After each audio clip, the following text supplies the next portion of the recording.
जब मैं 10 साल की थी तभी मेरी माँ की मृत्यु हो गई।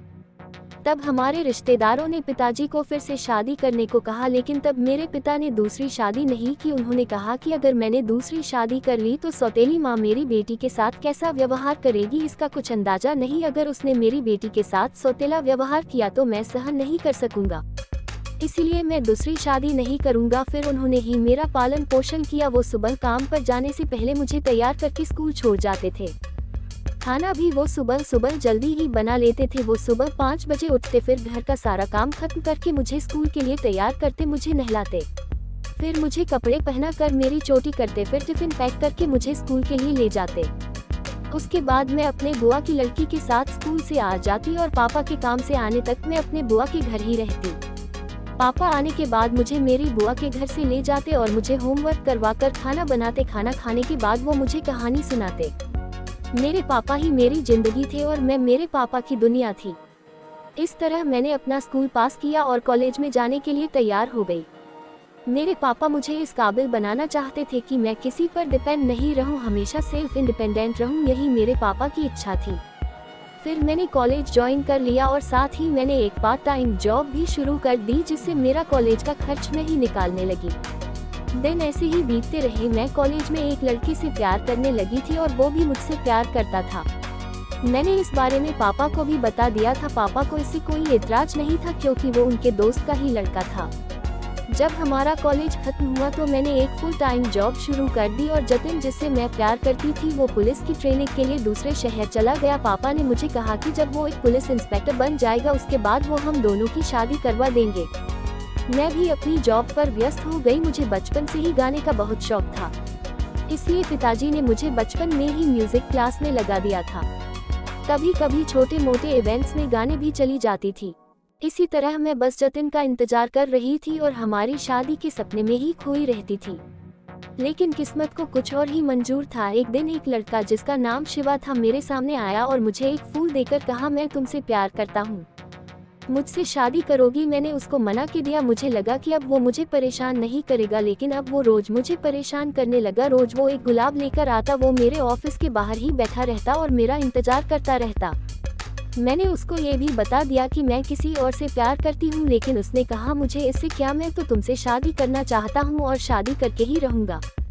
फिर उसने मेरा हाथ पकड़ लिया। मुझे ये देखकर बहुत गुस्सा आया और मैंने अपना हाथ छुड़ाया और उसको जोर से एक थप्पड़ मार दिया और उससे कहा कि मैं जतिन से प्यार करती हूँ, उसी से शादी करूँगी।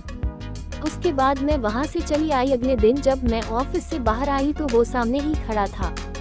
उसने मुझे कहा कि मुझे माफ कर दो, तो मैंने कहा कि कोई बात नहीं, मैंने तुम्हें माफ किया। उसके बाद वो जोर जोर से हंसने लगा और कहा, तूने क्या सोचा, ये शिवा तेरे थप्पड़ से डर गया है, तू मेरी नहीं होगी तो मैं तुझे किसी का भी नहीं होने दूंगा।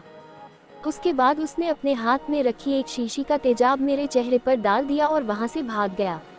मेरा चेहरा उससे बुरी तरह जल गया। उस समय मुझे इतनी जलन हुई, मैं बता भी नहीं सकती। भगवान इतनी तकलीफ किसी के भी न दे। उसके बाद मुझे मेरे कलीग्स ने जल्दी से हॉस्पिटल में भर्ती किया और मेरे पिताजी को भी बुला लिया। उनकी क्या हालत हुई होगी मैं अच्छी तरह से समझ सकती हूँ। वो मुझे कितना प्यार करते हैं ये मैं जानती हूँ। मेरा इलाज कई दिनों तक चला। जब मुझे होश आया और जब मैंने अपना चेहरा देखा तो मेरे दुख का अंदाजा कोई भी नहीं लगा सकता। मैं इतनी दुखी हो गई। फिर मुझे डिस्चार्ज किया गया। जब मैं घर पर आई तो मैं अपने चेहरे को शीशे में देख देख कर रोने लगी। तब मेरे पापा ने कहा, बेटा चिंता मत करो, मैं तुम्हारे साथ हूँ, तुम कभी अकेली नहीं हो। मैं तुम्हारा पापा, तुम्हारा साया बनकर हमेशा तुम्हारे साथ रहूँगा। मैं बिल्कुल टूट चुकी थी। मैंने जतिन के साथ जो सपने देखे थे वो सब अब राख हो चुके थे। जब भी कोई मुझे सुंदरी कह के बुलाता तो मेरे अंदर एक ऐसी भावना आ जाती जैसे कोई मुझे गाली दे रहा हो। जब से शिवा ने मेरे चेहरे पर तेजाब डाला और कहा कि अगर मैं उससे शादी नहीं करूंगी तो वो किसी से शादी नहीं होने देगा, बस मेरे जहन में यही बातें घूमती रहती, जिससे मैं डिप्रेशन में जाने लगी। हालांकि उसको सजा हो गई, लेकिन उसकी वो हंसी अब भी मुझे डराती थी। उसने जो कहा था वो सच ही तो था। अब इस हालत में तो शायद जतिन भी मुझसे शादी नहीं करेगा। अभी तक तो उसको ये पता नहीं, जब उसको पता चलेगा और वो मुझे देखेगा तो उसके बाद तो वो भी मुझसे शादी करने से इनकार कर देगा। तब पिताजी ने मेरी हालत देखकर मुझे एक डॉक्टर के पास ले गए। कुछ दिनों बाद जतिन की ट्रेनिंग पूरी हो गई और उसकी पोस्टिंग हमारे शहर में ही हुई।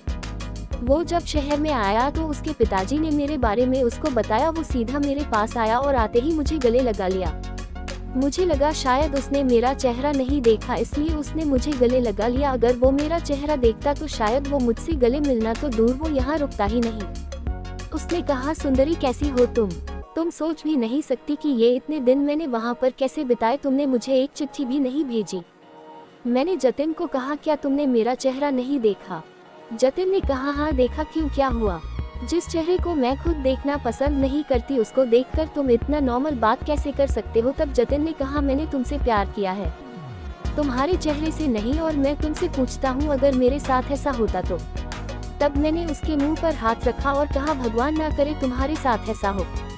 उसने कहा, तुम्हारे पिताजी कहाँ हैं? मैंने कहा, बाहर गए हैं, आते ही होंगे। जतिन की बातें सुनकर अब मेरे अंदर आत्मविश्वास बढ़ गया था। जतिन ने कहा, हमारी शादी के लिए मैंने बस मेरी ट्रेनिंग का इंतजार करने को कहा था। अब पिताजी से कहकर जल्दी से किसी पंडित को बुलवाकर हमारी शादी की तारीख निकलवा लेना। तभी जतिन को किसी का फोन आता है। वो कहता है कि वो अभी निकल रहा है, शाम को आता हूँ, अभी कुछ काम है। जतिन से मिलकर और उसकी बातों को सुनकर मेरा मन हल्का हो गया। ऐसा लगा जैसे मेरे मन से कोई बोझ उतर गया था। कुछ दिनों बाद हमने शादी कर ली। पापा भी हमारे साथ ही रहते थे। मैंने कॉलेज के समय में ही जतिन को कहा था कि मैं शादी एक ही शर्त पर करूंगी, पापा भी हमारे साथ ही रहेंगे। उसको ये बात याद थी, वो मेरी हर छोटी से छोटी बात का ध्यान रखता था।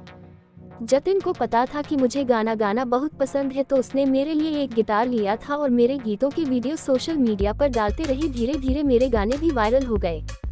उसके बाद तो आप सब जानते ही है। सुंदरी कहती है, शालिनी जी मैं एक बात कहना चाहती हूँ। शालिनी जी कहती है, ठीक है कहो।